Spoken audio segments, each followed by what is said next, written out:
Haleluya, haleluya, haleluya. Shalom warga kerajaan. Senang sekali kembali berjumpa dengan saudara dimanapun saudara berada.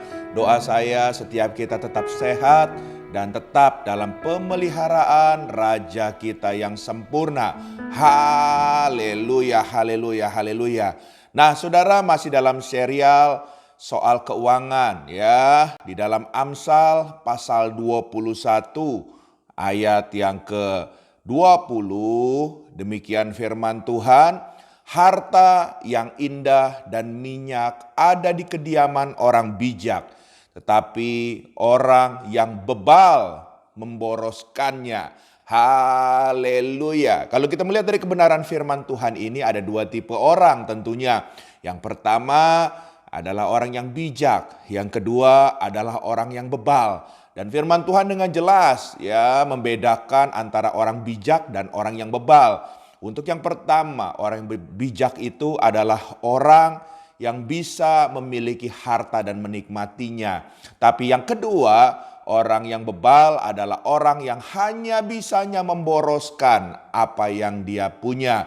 Sehingga kita sudah mengerti ya ujung-ujungnya dari orang yang suka berfoya-foya memboroskan dengan gaya hidup yang aneh-aneh, pasti hidupnya akan sulit. Haleluya. Nah, oleh sebab itu dari kebenaran firman Tuhan ini, di tengah-tengah kondisi zaman yang kita juga banyak sekali mendengar prediksi tentang tahun yang akan datang, katanya tahun yang gelap secara perekonomian, tahun yang sulit atau apapun. Tapi satu hal yang saya yakin dan saya percaya, kalau kita anak Tuhan, kita pasti akan dipelihara oleh Tuhan. Tapi masalahnya, Bapak Ibu terkasih dalam Tuhan, bagaimana kita seperti kebenaran firman Tuhan, kita mau menjadi tipe orang yang pertama atau orang yang kedua. Kalau saya memutuskan untuk menjadi orang yang pertama, yaitu orang yang bijak. Sehingga orang yang bijak bukan hanya bisa mengumpulkan saja, tapi orang yang bijak bisa survive, bisa menikmati kehidupan ini dengan segala kebaikan Tuhan. Dan orang yang bijak adalah tentunya orang yang berhikmat. Dan orang yang berhikmat tentunya orang yang terampil. Haleluya. Nah, jadi kita sebagai umat pilihan Tuhan, kita harus terampil mengelola apa yang Tuhan percayakan dalam hidup kita. Saya akan berbicara tentang keterampilan dalam mengelola keuangan ini dalam beberapa hal, supaya kita menjadi orang yang bijak dan menikmati kebaikan Tuhan untuk masa depan kita. Hal yang pertama, saudara terkasih dalam Tuhan, ya, hal yang pertama, kita akan menjadi orang bijak kalau kita terampil menghasilkan uang atau making money. Haleluya. Dan ini berbicara kita, Bapak Ibu terkasih dalam Tuhan, harus jadi orang yang produktif. Ya, produktif untuk menghasilkan uang dengan tentunya cara yang benar atau cara yang baik, supaya kita bisa memenuhi kebutuhan-kebutuhan kita. Dan biarlah orang-orang kita juga belajar melakukan pekerjaan yang baik untuk dapat memenuhi keperluan hidup yang pokok, supaya hidup mereka juga jangan tidak berbuah. Seperti apa yang dikatakan dalam Titus pasal 3 ayat yang ke-14. Dan kalau kita belajar contoh dari orang yang produktif ini, siapa dia? Rasul Paulus. Rasul Paulus masih produktif. Sekalipun dia melayani Tuhan, dia masih juga bekerja. Untuk apa? Memenuhi kehidupannya, memenuhi pelayanannya ya. Coba kita lihat ayatnya dalam Kisah Para Rasul pasal 20 ayat 34 dikatakan, kamu sendiri tahu bahwa dengan tanganku sendiri aku telah bekerja untuk memenuhi keperluanku dan keperluan kawan-kawan seperjalananku. Jadi jangan berjembunyi ya di balik pelayanan ya. Saudara kalau dikasih talenta, dikasih karunia, it's okay ya, apapun itu selama itu untuk kemuliaan Tuhan, gak apa-apa. Saudara terkasih dalam Tuhan, yang penting kita menjadi orang produktif dan kita menjadi orang yang berbuah di dalam Tuhan tentunya. Bagaimana pertanyaannya? Kalau kita menghadapi orang-orang yang tidak produktif, saudara, Rasul Paulus itu keras sekali ya. Kalau kita melihat ya di dalam 2 Tesalonika pasal 10 ayat yang ke-12 dengan jelas Rasul Paulus bilang, ya, untuk orang-orang yang tidak mau kerja dikatakan jangan ia makan. Dalam arti saudara terkasih dalam Tuhan memperingatkan kita orang percaya, ya, supaya kita harus produktif. Jadi hal yang pertama harus terampil menghasilkan uang atau making money dan menjadi kita orang-orang produktif di dalam Tuhan. Haleluya. Hal yang kedua, ya, kita juga harus terampil tentunya setelah kita menghasilkan, kita harus terampil menggunakan uangnya atau spending money, ya.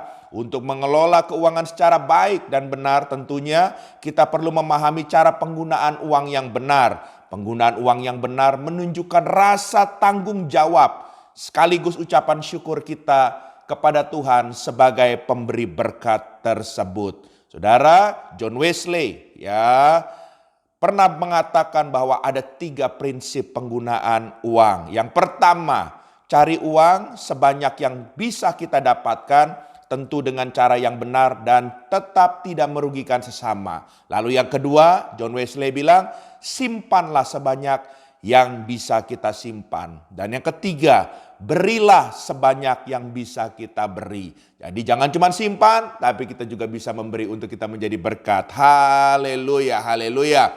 Dan yang ketiga, ya, kita harus terampil tentunya setelah kita, saudara terkasih dalam Tuhan, menghasilkan, kita bisa terampil menggunakan, mara kita harus terampil juga menyimpan uang. Hal yang ketiga, kita harus saving money, ya. Salomo mengajarkan kita untuk menyimpan pada masa panen seperti yang dilakukan oleh koloni semut. Dikatakan Amsal 6 ayat 6 sampai 8, hai pemalas, pergilah kepada semut. Perhatikanlah lakunya dan jadilah bijak.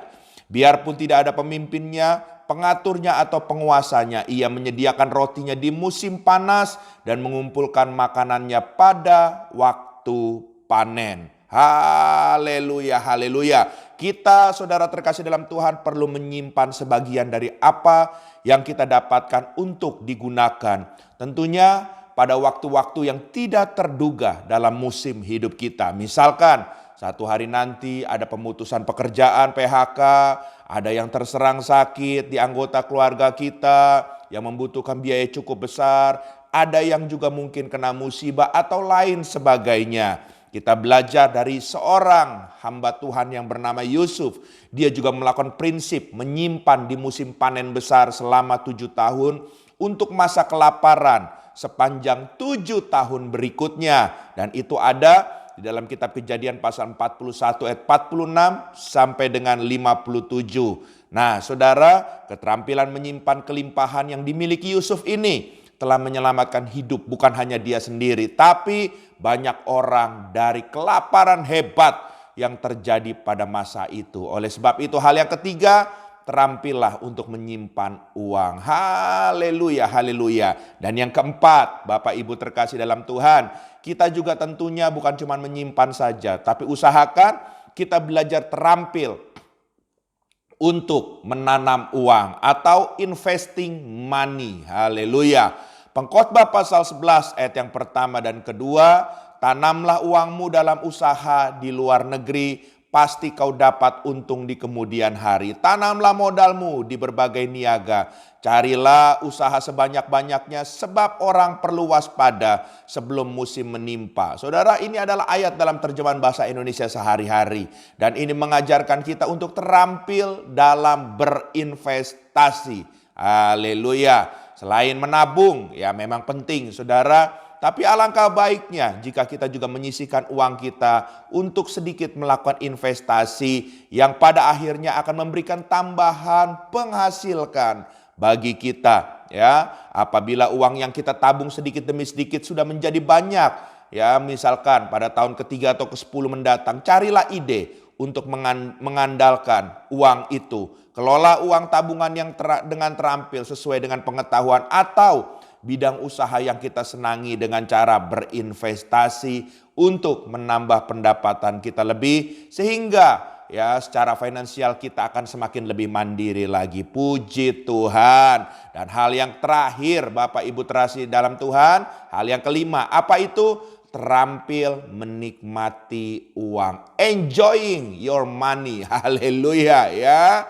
Salomo dalam Pengkhotbah 3 ayat pasal yang kelima ayat yang ke-18. Pengkhotbah 5 ayat yang ke-18 mengatakan bahwa dapat menikmati kekayaan, harta benda, dan kuasa yang dimiliki seseorang juga merupakan karunia dari Tuhan. Ya, dan saudara harus tahu setiap orang ya dikarunia Allah kekayaan dan harta benda dan kuasa untuk menikmatinya, untuk menerima bagiannya dan untuk bersukacita dalam jerih payahnya. Dan itu pun adalah karunia datang dari Tuhan.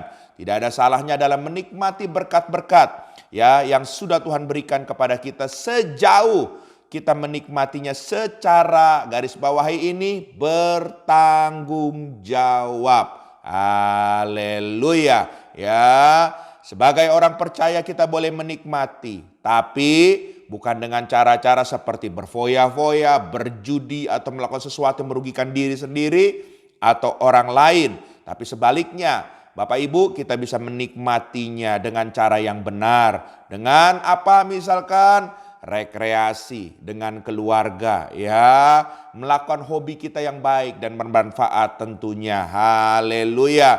Oleh sebab itu 5 hal ini mengajarkan kita, marilah kita terampil, kita menjadi orang yang bijak. Dan saya percaya tingkap langit akan selalu terbuka buat setiap kita. Haleluya. Tuhan memberkati. Izinkan saya berdoa buat saudara. Tuhan, hamba berdoa dalam nama Yesus. Setiap kami mendengar program ini dimanapun kami berada, Tuhan tolong kami, apapun yang akan terjadi baik hari ini maupun masa yang akan datang, kami menjadi orang yang bijak dan terampil dalam mengelola apa yang Tuhan percayakan. Dan kami percaya musim apapun Engkau akan selalu membela kami. Dalam nama Yesus, haleluya, Tuhan memberkati.